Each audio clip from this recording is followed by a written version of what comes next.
ఈ నెల 27వ తేదీన వరంగల్ సిటీలో జరిగేటటువంటి బీఆర్ఎస్ సభకు బీఆర్ఎస్ అధినేత కేసీఆర్ గారు ముఖ్య అతిథిగా విచ్చేస్తున్న సభలో ప్రసంగించేందుకు అశ్వరాపేట నియోజకవర్గ కేంద్రంగా బీఆర్ఎస్ కార్యకర్తలను తరలించడానికి ఈ రోజు ఇక్కడ సన్నాహక సమావేశం నిర్వహించారు.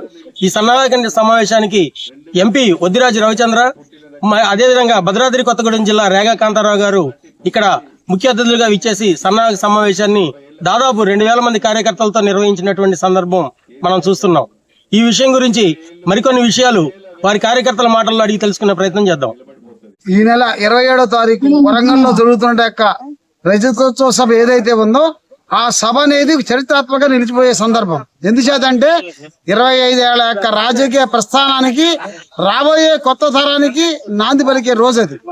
ఆ కేసీఆర్ గారి ఆధ్వర్యంలో జరుగుతున్న ఈ సమావేశాలు, ఈ సభలన్నీ కూడా మొత్తం రాష్ట్రంలో ఉన్న అన్ని వర్గాల ప్రజల్ని తట్టి లేపే విధంగా ముందుకు రాబోతా ఉంది. ఈ అశ్వరాపేట నియోజకవర్గంలో కూడా పూర్తి స్థాయిలో ప్రతి గ్రామం నుంచి కార్యకర్తలు కదిలి వెళుతూ ఆయన ఇచ్చే స్ఫూర్తిని తీసుకొని రేపు రాబోయే రోజుల్లో పూర్తి స్థాయిలో కేసీఆర్ గారి ఆధ్వర్యంలో టీఆర్ఎస్ గవర్నమెంట్ వచ్చేదాకా కూడా పోరాటం చేయడం కోసం ఈ కార్యక్రమం నిర్వహించబడతా ఉంది. ఇది రాబోయే రోజులకి శుభ సూచకంగా దీన్ని భావిస్తా ఉన్నాం. జై తెలంగాణ. నమస్కారం. నా పేరు దలిపేరు శ్రీరామూర్తి, అశ్వరాపేట మాజీ ఎంపీ. ఈ రోజున ఇక్కడ సమావేశం అవడానికి ముఖ్య కారణం ఏంటంటే రేపు 27వ తారీఖు వరంగల్లో జరిగే 25వ వసంతోత్సవ సభ గురించి ఇక్కడ సన్నాహ సమావేశం జరగడం జరిగింది. దానికి మన ప్రీతమ నేత మన ఎంపీ వద్దిరాజు రవిచంద్రరావు గారు, అలాగే జిల్లా అధ్యక్షుడు రేగా కాంతారావు గారు, మా యొక్క మాజీ శాసనసభ్యులు, మా యొక్క అభిమాన నాయకుడు మత్స్యనాగేశ్వర ఆధ్వర్యంలో ఈ సమావేశం జరగడం జరిగింది. ఈ సమావేశానికి మనకి 20 మంది 25 మంది మండలానికి రమ్మంటే చూశారు కాబట్టి 250 నుంచి 300 మంది జనాభా రావడం, అంటే ప్రజల్లో అంత ఉత్సాహం వచ్చిందనమాట. ఈ యొక్క సభకు రావాలి, ఈ సభలో ఏం చెప్తారు నాయకులు, మేమందరం వినాలి, వరంగల్ సభకు వెళ్ళాలి అనేది. ఇవాళ మా గ్రామాల్లో కానీ అలాగే ఇక్కడ వచ్చిన నాయకుల్లో కూడా చాలా అసంతృప్తిగా ఉంది. ఎందుకంటే 20 బస్సులు పెడతాం వల్ల ఈ యొక్క మండలం నుంచి 20 బస్సులు అంటే 1000 మందే వస్తారు. మరి కథమావులు ఏం చేయాలి? వాళ్ళందరూ ఉత్సాహంగా ఉన్నారు మేము రావడానికి.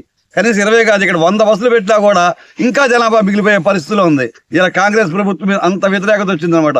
6 గ్యారంటీలు, 420 హామీలు అని చెప్పి మాయ మాటలు చెప్పి మాయ మోసపూరితమైన హామీలు ఇచ్చి ఇవాళ బీఆర్ఎస్ గవర్నమెంట్ ని అనగదొక్కి ఇవాళ కాంగ్రెస్ గవర్నమెంట్ రావడం జరిగింది. కాంగ్రెస్ గవర్నమెంట్ వచ్చాక మేము ఎందుకు తీసుకొచ్చామరా మహాప్రభు అని ప్రజలు బాధపడుతున్నారు అనమాట. తులం బంగారం అన్నారు.